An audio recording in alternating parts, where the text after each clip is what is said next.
Non, mais gars, il est tout simplement fantastique. Il s'appelle L'Œil de l'As. Dem nañu dugg contre TikTok ak ngeen sétane ko. Premier Ligue contre la Liga. Déglu leen ni muy détruire wa Premier League. C'est parti. Ouais, pour moi, la Liga, c'est un meilleur championnat que la Première Ligue. Après, en vrai, ça se vaut. Je vais pas vous mentir, depuis quelques années, c'est serré. Mais si on parle en termes d'histoire et de prime, en vrai, il n'y a aucun championnat qui parle avec la Liga. Déjà, en termes de trophées majeurs européens, les clubs de Liga, ils prennent 19 Europa League, les clubs de PL, 13. Ligue des Champions, c'est 20 pour la Liga, 15 pour la PL. Ça fait déjà 11 trophées majeurs d'écart. Déjà, là, l'humiliation, elle commence. Mais on va se dire, allez, peut-être les clubs de Première Ligue, quand ils affrontent les clubs de Liga, ils sont au-dessus. Je vais aller regarder les finales, 10 finales entre les clubs de PL et les clubs de Liga. 8-2 pour la Liga. 8-2, là, ça me fait mal de le dire, parce que moi, c'est un score qui me touche. 8-2. Vous vous rendez compte? Là, ça me fait mal de le dire, déjà.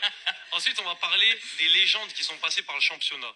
Si tu fais un top 5 all-time, on enlève Pelé parce que c'est un ancien. Il n'y a que des joueurs passés par la Liga. Messi, CR7, Maradona, R9 et Ronaldinho, du coup. Donc voilà, donc le top 5, tous passés par la Liga. Si vous faites tous un 11 de légende dans votre tête, là, autour de la table, il y a au moins 8 joueurs qui sont passés par la Liga et je suis très gentil. À tous les postes, on a eu les meilleurs de l'histoire. Casillas, Roberto Carlos, Dani Alves, Ramos, Busquets, Iniesta, Zidane, Messi. En fait, ils sont tous passés dans la Liga, tu vois. Ils sont tous passés par le championnat espagnol. Donc ça veut dire, déjà sur ce point-là, on est au-dessus. Wow. En fait, je vais vous parler aussi de prime de la Liga. Parce qu'en fait, on se rend pas compte du prime de la Liga. Entre 2014 et 2018, 5 Ligues des Champions, 5 prises par des clubs espagnols. 5 Europa League, 4 prises par des clubs espagnols. On laisse rien becter. Ils ont rien laissé becter. 9 trophées sur 10 prenables en Europe. Et ensuite, je vais vous parler du record que la Liga a cassé. Genre, ils ont cassé un record. D'habitude, c'est les joueurs, ils brisent des records. Là, c'est le championnat.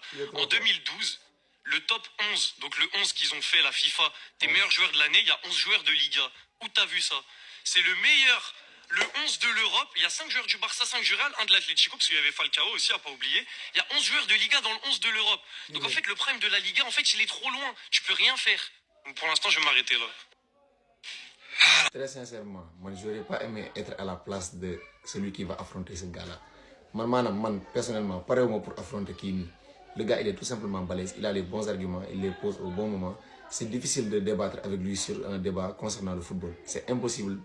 Ah, je dis pas que c'est impossible, mais c'est pas facile. Parce qu'il est fatigant. Le gars, il dit ça à la fin de la vidéo. Fin vidéo, Wadi Mingnan, qui de la calé. Non, Wadi, le gars, il est trop fort. Franchement, chapeau à toi. Je sais que tu vas voir ma vidéo. Gars, il y a des commentaires, il y a des L'Œil de l'As. Moi, je vais vous vidéo. Je vais vous republier, Inch'Allah.